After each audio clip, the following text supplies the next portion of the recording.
15-year-old adolescent was rumored to have spent a year motionless, meditating under this tree, without eating or drinking.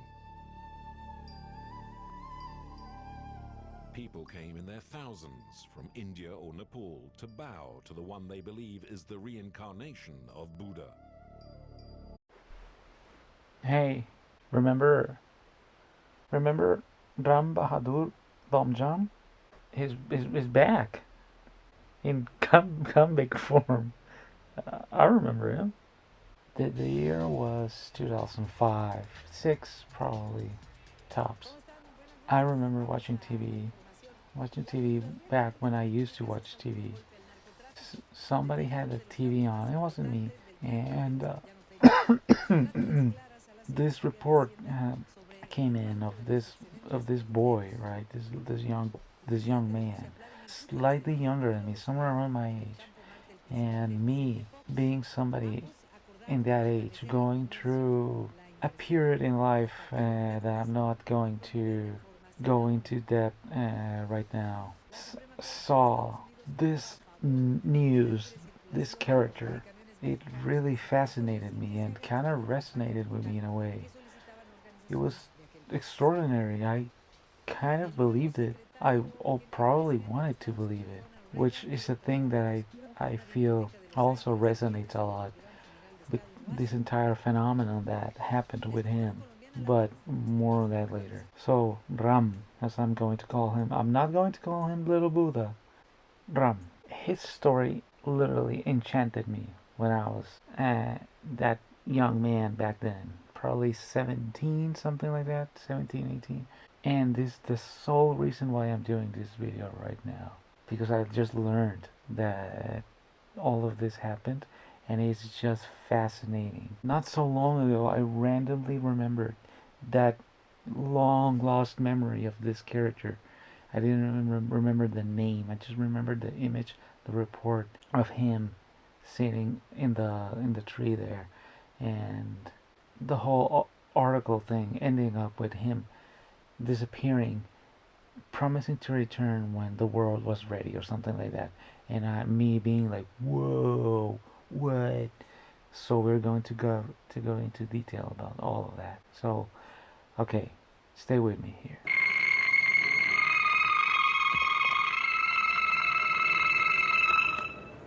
Ramses' story starts in Nepal. He was born in 1990, April 9th, 1990, in a town called Ratanapuri. Ratanapuri, I don't know. I don't know how do you pronounce that. Sorry. Uh-huh. Which is, to my understanding, a very small and humble town. And he has a big family. He's the third of like 9 children, I think. And the thing about him is that I saw an interview with his mom, and she was narrating how he was very interested in religion since very early childhood, which is also something that resonates with me in a different way, but it's still something that I can resonate with. He always seems to have been interested in something higher, let's just call it, in subjects unlike the usual interest in people that age. He seemed to have had some kind of troublesome development in his early years to a point. I'm not exactly sure on details, so I'm not going to go into more details. But it all culminates him one day disappearing, right? He's gone. Nobody knows what happened to him. Everybody's worried. And then boom, suddenly they find him just sitting in lotus position under a tree. And he doesn't move. He doesn't move. He doesn't want to get up and walk away from there. He just stays there, and supposedly days pass by, and and he's just like not moving. He's just not going anywhere. So they decide to nurture him while he's there because he doesn't want to move. He's like in this meditative. How do you say that? He's meditating there, and he's not going anywhere. And so they cover him. So they just decide to like cover him from the elements, but supposedly he's not eating and he's not drinking water. So what the fuck? So it is told that when all of this was happening and they found him, he said that nobody should bother him. His mom like tried to like get him out of there, and he said nobody should bother him. He didn't want it to get bothered, and that he had decided to just stay there meditating for 6 years straight. And when they tried to persuade him into not doing that, because it sounded crazy, and because like what the hell, he said, quote unquote, a little thing that I would like to consider a red flag, um, something indicative of the present right now, as I consider it personally. He said that if they insisted of trying to get him out of there, he wasn't going to meditate there. He wasn't going to stay there meditating for 6 years, but 20 years. Red flag, mom. Slightly indicative of some issue there that I would like to talk about slightly, but more on that later. So back to that time, specifically in the story. Days are passing by, and he's not moving. Actually, not moving.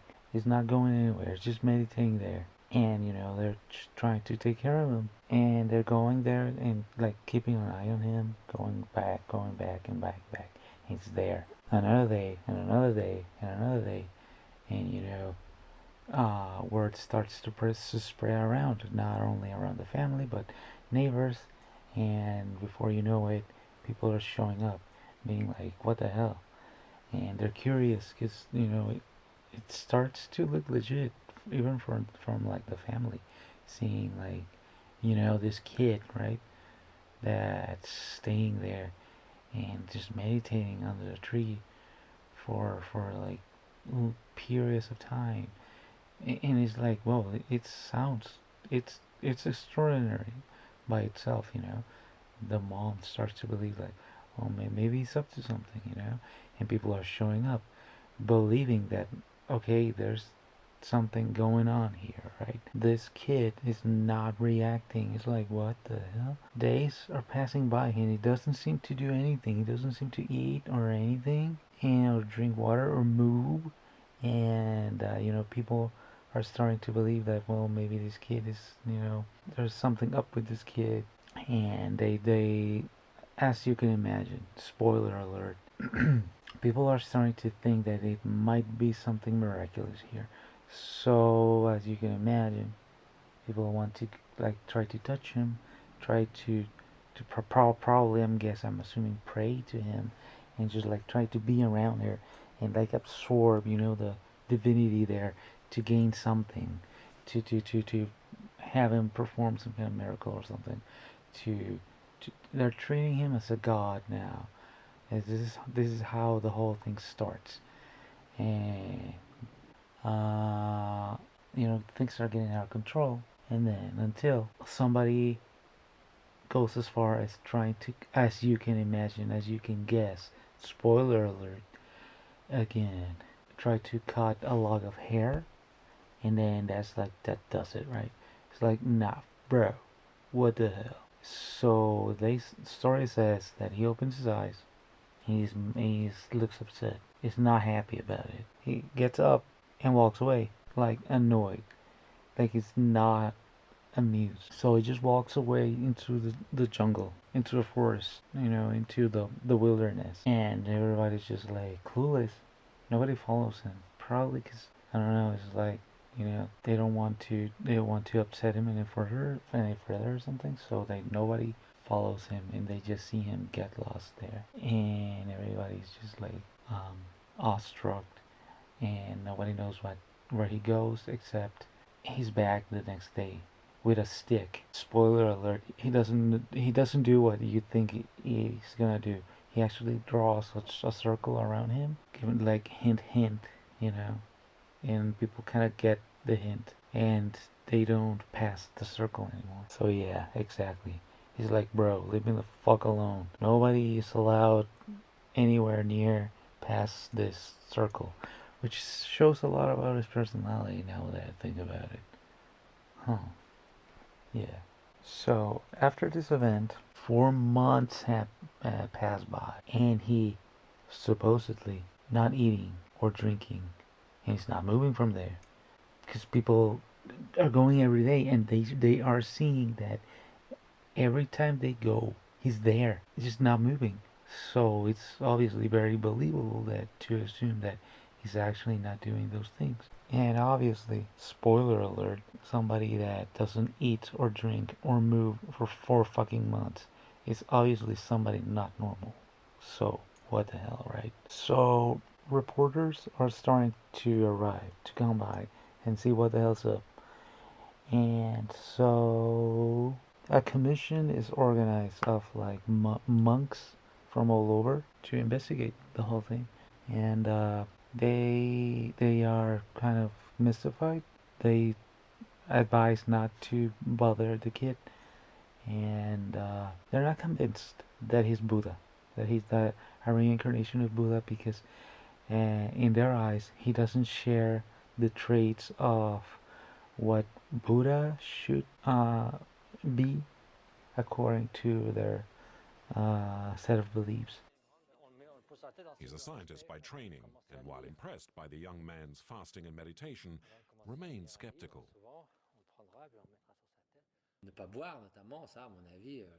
Well, the power of meditation can certainly keep young people going, 2 or maybe even 3 months without suffering too much. There have been unverified reports of such things, but to never move, to never eat, to never drink. I think that's impossible.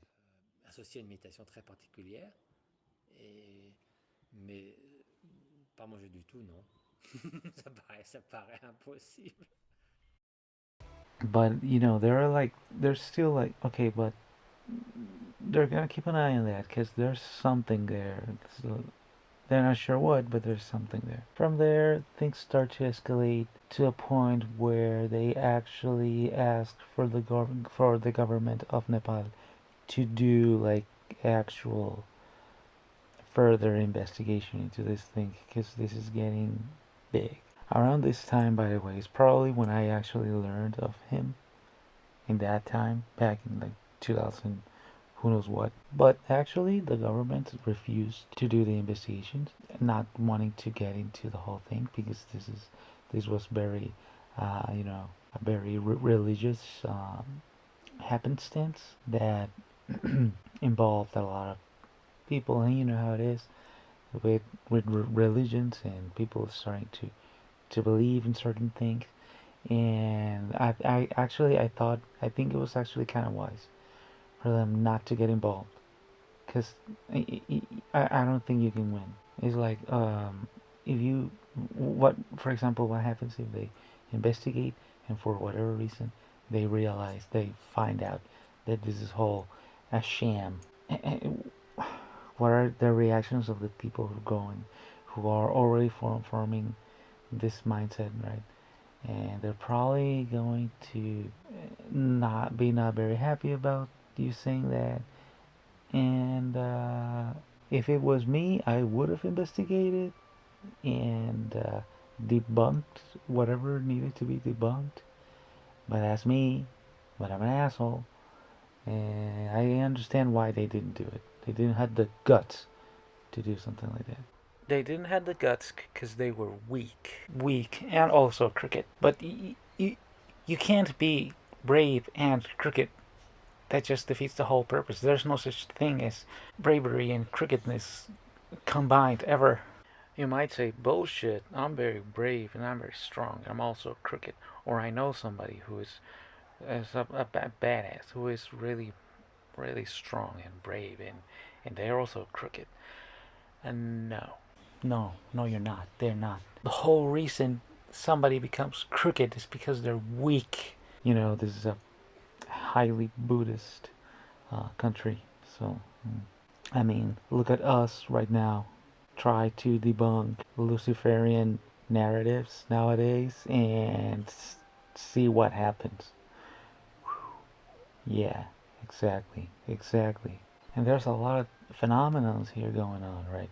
There's a video of him supposedly standing there under the tree, surrounded by his ropes lit on fire. And I mean, you can see it there. I don't know how he's doing that, but you can see that it's very convincing that he's just like, uh, you know, unfazed by the fire. The flames seem to be really close to him, and he supposedly got bit by poisonous snakes twice. And he even supposedly, I couldn't find any images of that or whatever. Supposedly showed the wounds and stuff, and he was like completely unfazed, undeterred. So yeah. So well, all of this saga, you could call it, pretty much ends like that. It just grows and grows and grows until his what we can call his enlightenment saga, which is like he disappears again, like just like that. But supposedly he comes back again, like just I don't know where. But they said that when he disappeared, there was a forest fire, and he came back, he reappeared, and he nobody could like control the fire except like when he came back, and I need to look for it. I need to look for like evidence for that. I would like to see that, cause so supposedly he comes back, and they said that he was actually able to put down the fire in the jungle only with his rope. How? And he left no trace of the fire. It's just like supposedly people saw the fire, nobody could put it down. It must have been big since nobody could put it down. But then he came back. And he just using only his rope, just like pop, pop, pop, pop, pop, pop. And it's like the fire's gone, and it's not even trace of what. Anyway, I mean that's some X-Men shit. Like whoa, straight up. That's so. In his second return, he's supposed to be completely illuminated now, and he said that he's going to remain in meditation for 6 years. Which, and this is another curious thing. I don't know if it's a coincidence or what. This was some teenager back in 2006, not really using the internet a lot. So how would he know about the whole thing about 2012? Because he said, I'm going to come back when like the world is ready, right? In for my meditation in 6 years from now, which would have meant 2012, and you know the whole thing about 2012, right? Also, we all know by now the whole debacle about the entire 2012 thing, right? It was all a misunderstanding, all of that. We all know that the Mayans never meant the prophecy in that way like that, and also the dates that they meant was actually 2020. Okay, so that's I don't know. It's something curious. So, anyways, he disappears, and it disappears like straight up disappears, and you know the whole story starts to fade out, and this is when I actually forgot about the whole thing. I was fascinated with that story when I first saw it on TV, and I was like, whoa, that's amazing, dude. That's awesome. Look at that extraordinary thing. Like what? If they said it on television, it must be true. Right? Yes, it must be true. The show that tells you all sorts of incredible things, which, since they're on television, must be true. And now, the host of It Must Be True, Garfield the Cat. And then I forget about it until actually this year, when I randomly thought about it, and I was like, what was the name of that kid, and all that, and I like randomly learned not so long ago, like 2 weeks ago, what happened, and it's crazy. So start of the arrest saga, and it's crazy. So randomly, just like before, suddenly there's this whole happening of the cops arresting this guy. Some crazy ass dude that tries to jump from the rooftop, and everything's crazy. Like it's a shit show. And wouldn't you know it? People actually like they squint, and they're all like, "Wait a minute, isn't that guy? Isn't that guy Ram Ram Bahadur Bomjom, uh, the little Buddha? Isn't that guy like what?" Yes, he is. Oh yeah, you better believe it. What the hell happened? How does this whole thing came to be? Well, there's a whole there's a whole thing. So what the hell happened? Didn't he used to just meditate in the jungle there for like eons? What the hell happened? Well, he was doing more than just meditating.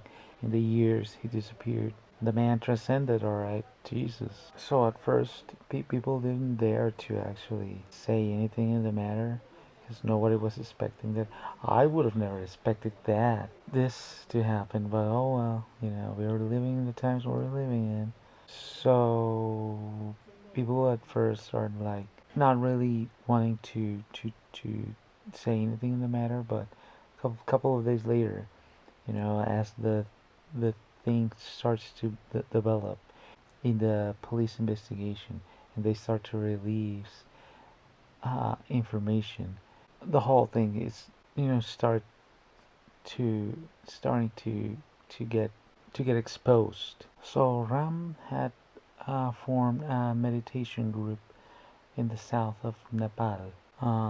He created a cult gathering around him, and wouldn't you know it, he ended up abusing several of his members. In the beginning of the story, I forgot to mention that people were, as you can imagine, when they were gathering around him, they were also bringing offerings of many things that people tend to bring when they're giving offerings to like their deities and whatever and whatnot.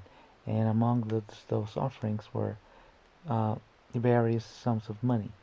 And now he was illicitly enriching himself with the offerings, with different activities, including the disappearance of people. There is also uh, a legal accusation of an 18-year-old girl in his community that accused him of sexual assault. But in that time when that happened, the accusation got nowhere because they weren't going to go. The authorities weren't going to risk persecuting this figure, right? Because as you can imagine, there was people defending him, people accusing him, as it goes. Spoiler alert. People are gonna be like, "This is a scam," and there was this other group of people that, as you can imagine, saying like it was actually false, and they were actually plotting a conspiracy against him because he was, defying the conventions of this decaying world and all that. So people are gonna believe. So while all of this is happening, back with the first accusation of the first girl happened, nobody listened to her. Nobody proceeded with the thing, because of course they didn't. This happened back in 2018. 5 years later, which is 2023. Last year, there was more accusations gathering now. Accusations like 4 families gathering information, accusing him of the disappearance of their family members. 4 people, 4 disappearance, 4 different families. So allegedly, he was utilizing his whole image, his whole shtick, to gather young people, promising them like wisdom and solution to their existential issues, I suppose. He was using that, and then Dude, talk about reverse Jesus, right? Jesus like went on the desert for 40 days and he was tempted, supposedly. And the whole story is like about him overcoming that, and this guy is like the reverse of that. He's like he was using his power and his influence and to seduce these people because they were vulnerable. So he was getting people to his group far into the like jungle, and he was stripping them of their belongings and everything, and he was using his power to manipulate them to strip them of their like free will. And when they started to realize that, yo, okay, this thing's kind of wacky, this shit ain't cool. This is not super epic. Yeah, things got bad. But spoiler alert, it was too late for them, and they couldn't. Yeah, they got in trouble. But how could that be? He was like, people knew that he gained animosity amongst other religious groups in the region because he was actually going against those religious groups for their practices. For example, some of them used to sacrifice animals and he was against that. So everything sounds good, right? Everything sounds like nice guy behavior, right? He's such a nice person. Like, how could that be? He's so enlightened and like, divine. This was obviously a conspiracy from his enemies to smother his name, right? Well, think evidence started to accumulate. They started to accumulate, and it was very incriminating. In 2010, some villagers from the vicinities accused him of violently attacking them because he said that they were like these nasties that were like disturbing his meditation and just like being like hella like buggy, right? And but they said that it was far from the truth. He said that they intentionally disturbed his meditation, but they said that that wasn't true. That they were just gathering vegetables around, and suddenly out of nowhere, some reincarnation of Buddha wielding a sword against them.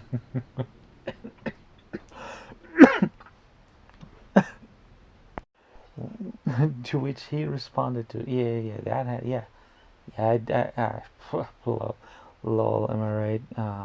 Yeah, I did that. Yeah, I did that.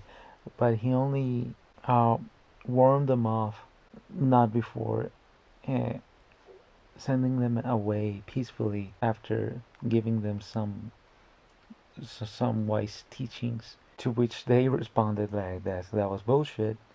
That he actually retained them for 3 hours, and no matter what they said, even if they plead, he wouldn't let them go with a sword. They said that he was actually like beating them in the head and in the allegedly in the head and in the back and just like beating them, and he just like wouldn't let them go until he just got tired of it. So it sounds super far-fetched, but supposedly that happened. To which he responded that he didn't care. The laws of man didn't apply to him. He didn't care about the laws of man. Really edgelordy thing to say. Really red flaggy thing to say, to be honest. Don't get me wrong. I don't agree with all of the laws of man, like the rules of man, right? Yeah, sure. But I think you need to draw the line and show, self composure. Anyways, he said that quote unquote he didn't care because he was a wise man and he knew how to apply the laws of God more than anybody else. Listen, as I said, all of the things that I said previously, I understand how you feel that you don't agree with the laws of man, right? a lot with like the rules of this decadent world, right? But the moment you start to blabber about how above you are from everybody else, let's just say that it's very telling of something that lets me to believe that the accusations are true. I guess it worked because they didn't retain him. There was no persecution, no procedure of any kind against him in that time. It's not sure why.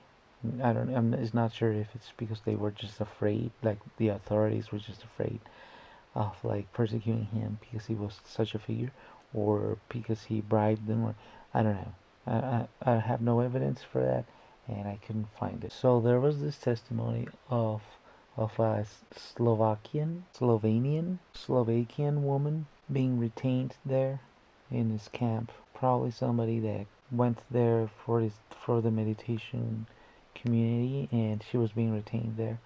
I'm not sure if she was actually a member or what she was, but she was being retained there supposedly against her will. And he was actually allegedly kidnapping other like Buddhist women from around, from all over, and doing heinous things to them, tying them to the trees and abusing them, supposedly. Even some of his brothers, he had 8 siblings, because he was one of them. He was one of the 9. 8 siblings. Even some of them started to say things against him. Okay, hold on. I keep seeing this little scene right here as I'm editing, and it's just bothering me. Their whole body language and that smile, right? Everything. Doesn't that look hella fishy? I can just say it looks sus. And look at that pile of money in front of them, and that smile. Whatever. Moving on. And before you know it, coincidentally, they disappeared. It's like, what? Okay. I'm sure it has nothing to do with anything. I'm sure. Any independent investigator that tried to get deeper into the whole thing used to mysteriously, coincidentally, disappear. Wow. What do you know? Uh, Coincidence, am I right?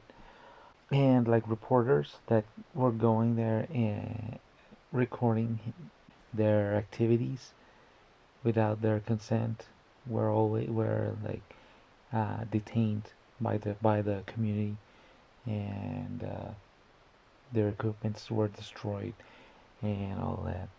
Not suspicious at all. No. So a French woman, I don't know the name. I'm guessing she was a part of the community. Said that she escaped the cult, and she gave testimony of how he was just always very manipulative, and he was very cunning to get people to do what he wanted. And then after that, after he got the person, the people where he wanted them, he would show a different face, right, a darker side of him, to an extent of allegedly even cases of uh, child abuse. So yeah, there's that. So the whole accumulation of all these things ended up with the authorities actually taking action against him.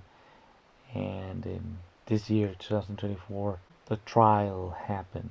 And they concluded that the accusations were true, and they sent him 10 years in prison, which he was unfazed of. 10 years in prison and an equivalent of $3,500 as compensation for the damage done, which he didn't care. He actually didn't care. He he was unfazed because he was so above everything else that he didn't care. At least that's what he showed.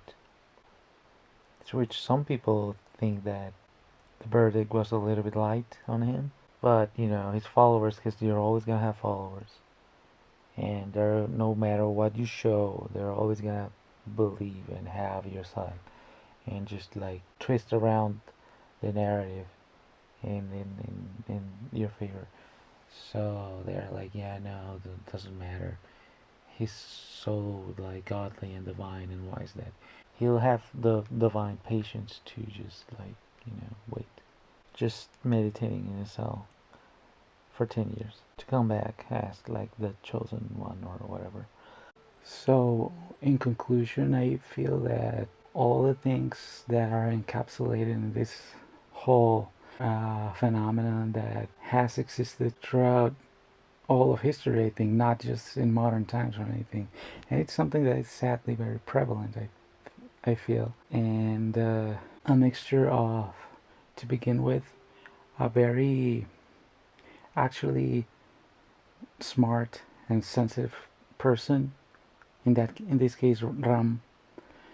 You can see it because from a very young age, they are looking for something else, right? They're already asking themselves questions. They're already developing precociously.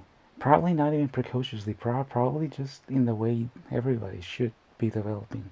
And they probably had some kind of issues growing up, some kind of insatisfaction. There's very telling factors of some kind of insatisfaction and unfulfillment in their upbringing. I don't know what happened in this upbringing or anything like that. I don't have the details for that, but you can tell already that he was looking for a solution to those issues.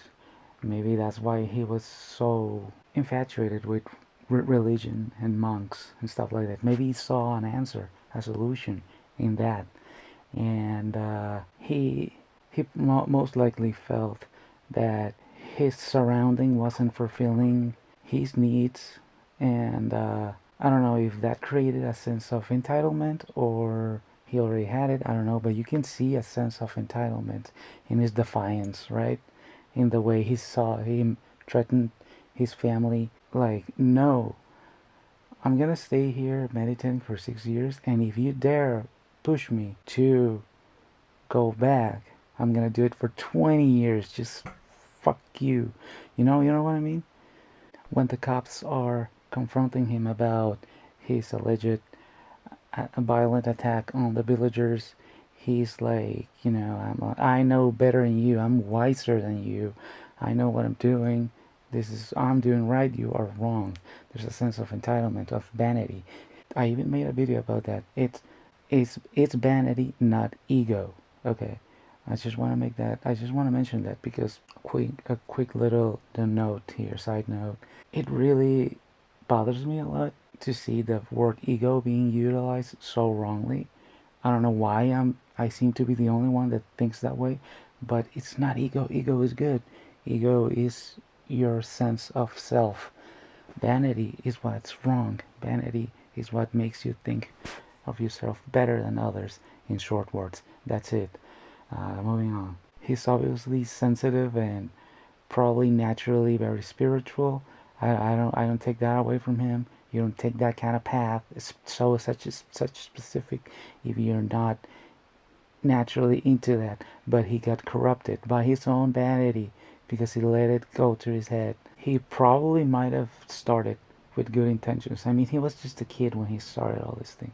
He might have just felt lost and looked to experiment with this if this brought him any kind of composure and peace within himself, if he can actually find himself with this thing that he did. But he got corrupted. He let it go to his head. He got corrupted. Pretty much the story of every cult leader ever. And then you mix that with people in need, as you're always going to find people in need, looking for answers, looking for solutions, and also people very vulnerable and naive and sometimes stupid and naive, and like you can also integrate that in that whole equation. Smart people can be very easy to manipulate, just as easily manipulated as dumbass people. It's two sides of the same coin. If you want to manipulate a vulnerable person, aim for the ego, because their ego is Their ego is wounded. Their sense of self is wounded. If you want to manipulate smart people, aim for the vanity. Maybe I'm just giving away a little bit too much here, so enough said. But the key is people that are lost and need to find themselves. You mix those two things and you have the perfect shit show like this, what happened. Just imagine how many other religious figures in history have existed like him, but nobody has ever had the means to prove them as what they really are, like with him right now. Just imagine how many religions have formed around figures like him. My own personal opinion about this is that if this is actually as the allegations and the evidence says it is, I hold no sympathy for him. Somebody like that should know better. If you are as aware as he is, you can tell. He is extremely cunning and manipulative, which means he can read people, he can read the room, he can see through people. He can make a profile out of you easily. He can distinguish what you are. And that is very powerful. He got corrupted by that. If you can go as far as to read people in order for you to be able to categorize them and manipulate them as he did, that means that you have the potential to have people in your hand. And from there on, it's very conscious now. You don't do things by mistake anymore. It's your responsibility. So this was his, and he decided to go the route that he did. So that's the worst thing that can happen to somebody as quote-unquote powerful as he is that he is weak. You cannot be weak having that kind of quote-unquote power that you have. The power of perception. And I don't mean in a supernatural way or anything like that.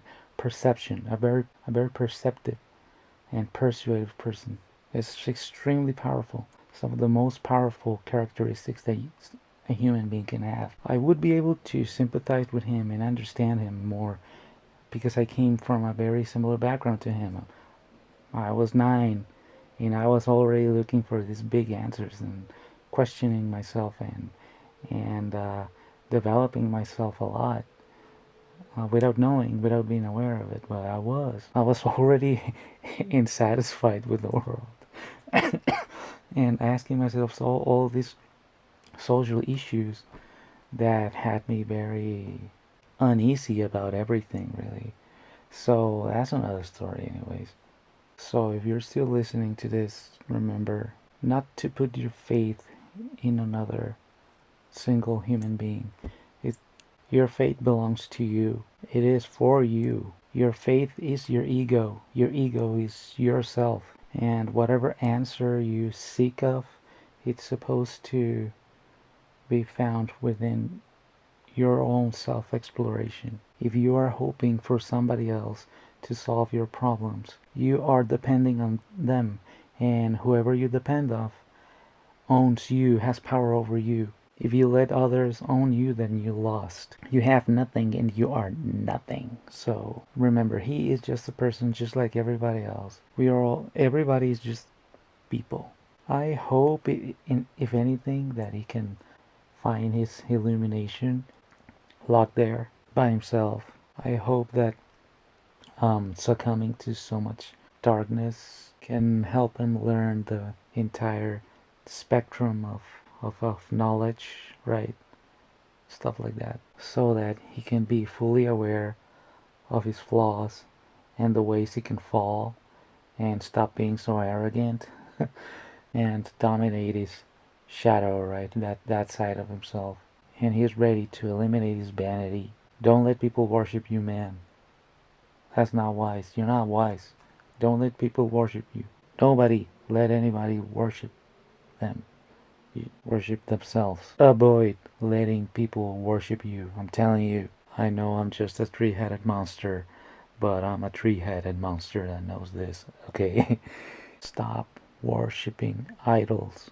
Depending on others for guidance in life It's like playing a video game with walkthroughs. Sure, you're gonna finish it, but it's not gonna stay with you the same way. You're not gonna understand how to solve it. Only when you solve it by yourself is when you truly enjoy it and you really understand it. That is why it makes a better impact on you. If you actually believe in miracles, corny, yeah. It means that you already have the power to make them yourself. It's you. It's always you. Bye.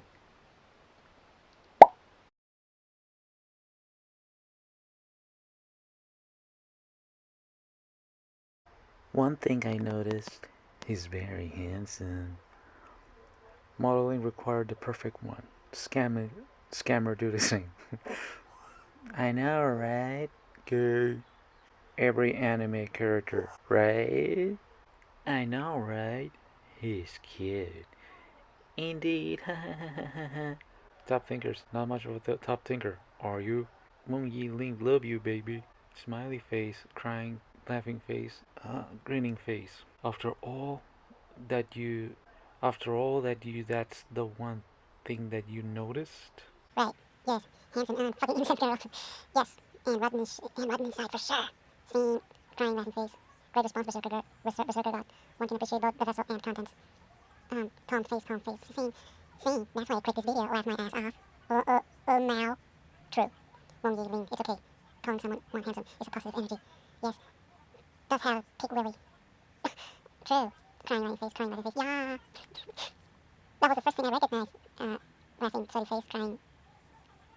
Laughing face. Wong Yi Ling. A handsome Dharma teacher will attract more people who will develop faith in the Dharma with neat inner qualities, but outer appearance is also important in some situations. It may be necessary for a few other things. And hello, a full shipping clothing man. Comps by